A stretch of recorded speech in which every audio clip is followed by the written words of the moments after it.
Morning everyone, welcome to Nat's Knackers Yard. I'll be Nat, this will be my Knackers Yard with two knackered bikes. Blue, I cocked up, I'll go into that in a little bit more detail, but one point of celebration. And the point of celebration is the damper rod bolt, i.e. the solid rod that's at the bottom that's free spinning, that I have always had dramas with undoing. The bolt that goes through beyond through the axle hole and up and in is always an utter arse ache. On this it was a fucking dream. I did have to bastardize I think that's 5 mil, an old one that was broken anyway, so bastardize an old Allen key, jam it through. Managed to do it with the normal drill rather than with my impact. But yeah, they're loose, which was a major concern. They're arriving tomorrow, I think. No, maybe today, but certainly bid for the weekend redoing those forks. Now the main reason I'm coming here so I can get my mount off and put it in the dreaded other form of transport. See you in a sec.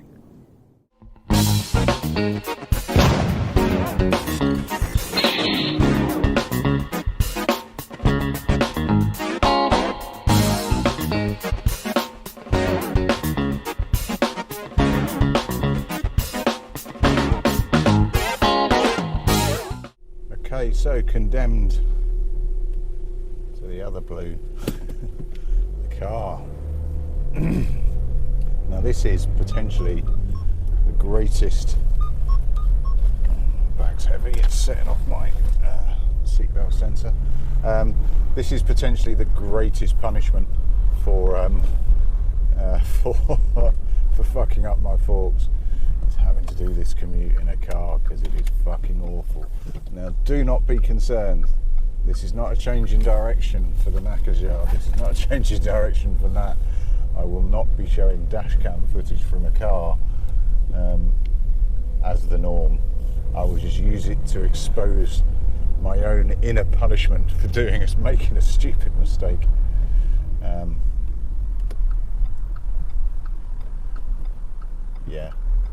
Shit happens. And speaking of doing stupid things and making stupid mistakes, and part of it, when I say part of, probably the main reason for doing this little upload actually, is to say thank you, an unexpected thank you, a weird thank you. So on average, my uploads, occasionally you get a weird one that gets pushed by YouTube for some reason. Don't really understand it. But these things happen. But my normal uploads get, within the first 24, 32 hours, 24, 36 hours, God, midweek brain, somewhere between 400 and 600 views, something like that, is about the normal. My last one, where I broke blue, is currently on 1200, which is kind of impressive. Maybe people like watching me fuck things up. Goes a long way to explaining why Del Boy's so bloody popular anyway, doesn't it?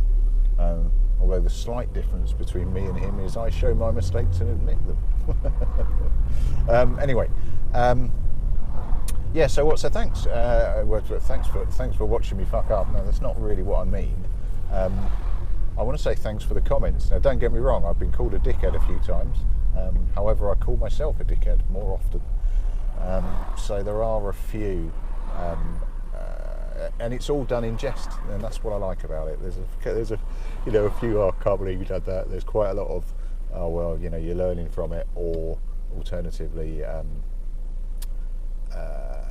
it's a relatively easy fix, and it is. And particularly as I was filming my fuck up or realising my fuck up, I was looking at a complete set of fork replacements, which depending on where you go and what country it's in, is sort of 200 quid upwards, and sort of 500 for anything that's that even claims to be new, let alone whether or not it claims to be OEM.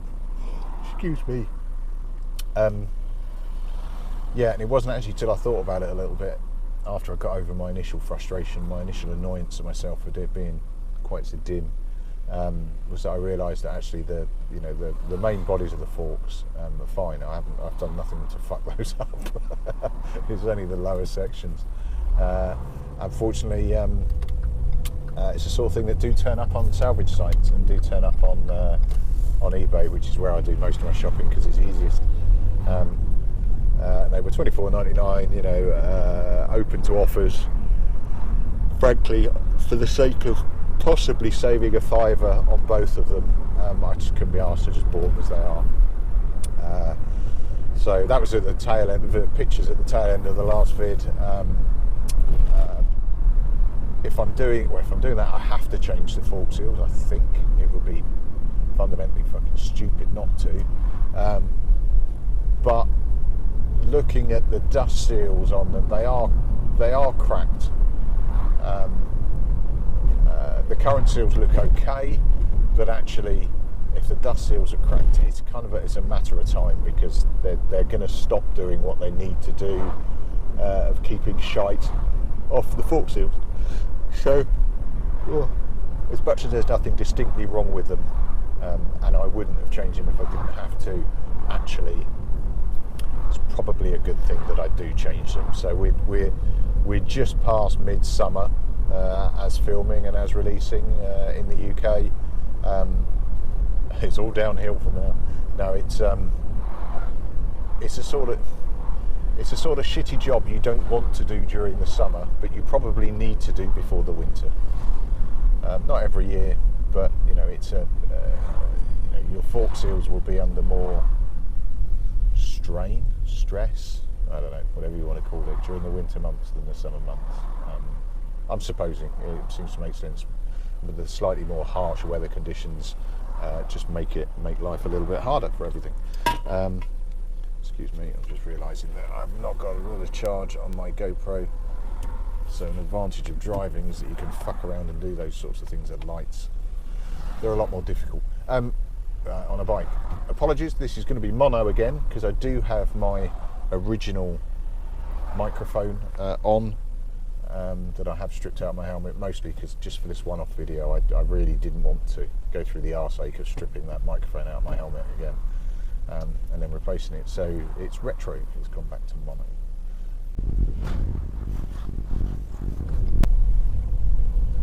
Right, that junction's shit no matter what transport you're in, really. Yes, they're condemned to being in a box. Now I'm very glad that I'm pointing the camera out rather than into this car because this is the family car. We've had it years, we've had it in at least a couple of countries. It's a 7-seater diesel. It's living proof that I really don't care about cars in the slightest. This is a people mover. It's the family car that takes us on holiday. Dog gets chucked in the back with muddy feet. All of that sort of shebang. It is the definition of the car that you wipe your feet on the way out of rather than you wipe your feet on the way into. It is a purely functional beast, and I fucking hate commuting in a car, particularly this commute, because a few of you have commented that it's a shit commute. It is. Try doing it in a box. I also don't find that I concentrate as much when I'm driving a car either, so I'm not still asleep when I get to work by any stretch of the imagination. I've generally walked the kids and the dog to school and then come back and then gone in, but yeah, I certainly don't feel quite so happy in myself, which is one of the things about bikes. Is they should bring you joy. They should bring you frustration as well, but they should bring you joy. Speaking of bikes and speaking of the channel, I've hit a fairly monumental point in terms of subscribers, and subscribers go up and down all the time. I think the main reason they go down is because whenever I get a spam comment about vom.monster or whatever at the bottom, or a broken English phrase that means absolutely nothing but has a link in it, I delete it. I'm not entirely sure what they're for or what they're trying to sell, or whether or not there's any sort of viral software at the end of it. Don't know, but I delete them all, which means that I think they then unsubscribe. I don't know how it works, nor do I intend to ever look it up.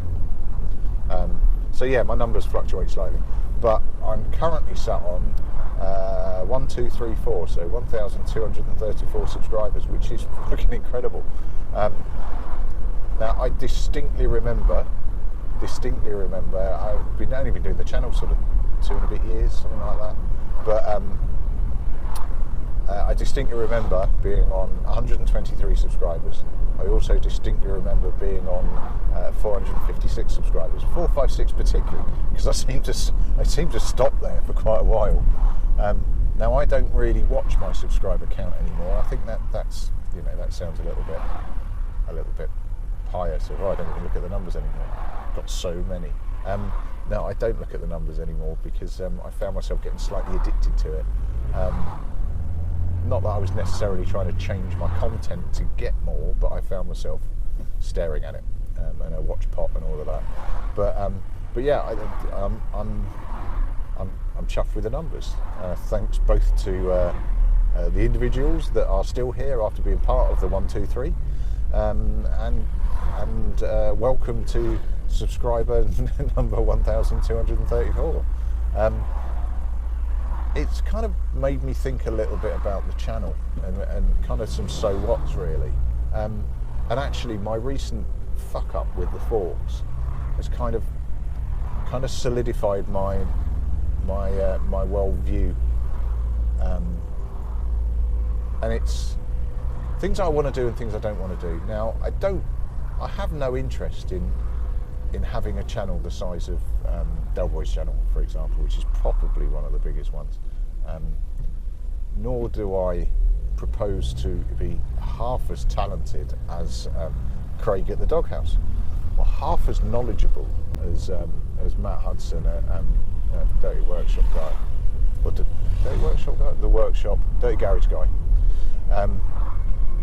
I am a tit in a shed, getting things right and cocking things up, and I think I've proved the fact that I can cock things up very recently. But I think that's one of the key bits, is the fact that, and that's what solidified what I'm trying to do. I will show my mistakes. Don't get me wrong, I was sorely tempted to just delete all that footage and go, fuck it. Why would I put myself out there for doing something stupid?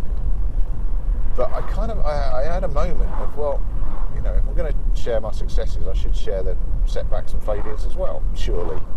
I'm not trying to say that I know everything. Every day's a school day and all of that. I've had no formal training. I'm not an idiot, despite what that fork experience shows. I'm not a complete idiot. I can work shit out like a grown up. But in that case, I cocked up. So I thought I'd put it on, and that's how I think the channel's going to go. It's just watching me, joining me, helping me in many, many cases, offering suggestions. It's like having other people in spirit, in spirit, along with the very American journey of bike projects, and that's kind of where I intend to go. And that's because I am, a fairly dedicated hobbyist. According to YouTube, I am a creator. According to Tintranet, that also makes me an influencer, which is fucking hilarious. But I'm not. I'm a hobbyist, and it's going to remain a hobby. Well, so what? Behind that, then what? Yeah, but you monetized your channel now. Yeah, I did. I'm still not convinced about that, but yeah, I did. And actually, the reason I monetized it came down to the fact that YouTube were going to put adverts on my channel, on my uploads anyway. If they're going to do that, and they're going to make some dough out of it, why don't I get a slice out of it? And frankly, the slice is tiny. It is utterly tiny, particularly once a taxman's got hold of a chunk of it as well. So, it's not for profit. At best, it's self-sustaining as a hobby. So, When ultimately I do sell on the bike, I cover my equipment costs, my consumables costs. I certainly don't cover time, but that's not the point. That's why it's a hobby. So what? Why are you rambling now? What are you going to do? What are you not going to do? I'm going to make a commitment now, and you may hold me to it. What I'm not going to do is Patreon stuff, or membership stuff, mostly because I don't understand the membership bit, of asking you, the viewers, for contributions to the projects, because that's not my bag. That's I'm going to keep it. I'm going to keep it as a hobby because it's a hobby. I'm paying for it. And if I need stuff, then it'll have to come out of profits from the previous project. There's no change there. That's what I've been doing from the off. So this isn't a startling announcement, but yeah, I think if you feel the urge to contribute, if you think, oh no, that's a good lad, I want to chuck him some money, just find a pot in your local newsagents and just chuck it in there. The end recipients of that pot of loose change is probably in far greater need of it than I am. I could be really pious and put a link to a charity in all of my videos and say, if you feel the urge to contribute, do it here. That's not my style. It really isn't. But if that means that rather than putting £2 for a cup of coffee into a Patreon account for Natters Yard, you buy an extra pint of milk and put it in the food donation bin in your supermarket, then please do that. There are people in considerably greater need, particularly now, than some middle-aged, middle-class twat pissing around in a garage with toys. Right, that'll do me. I shall catch you later on, people. Promise no more driving videos, because this is fucking boring to do. It must be dull to watch. Cheers all. I'll catch you later. Ta-da.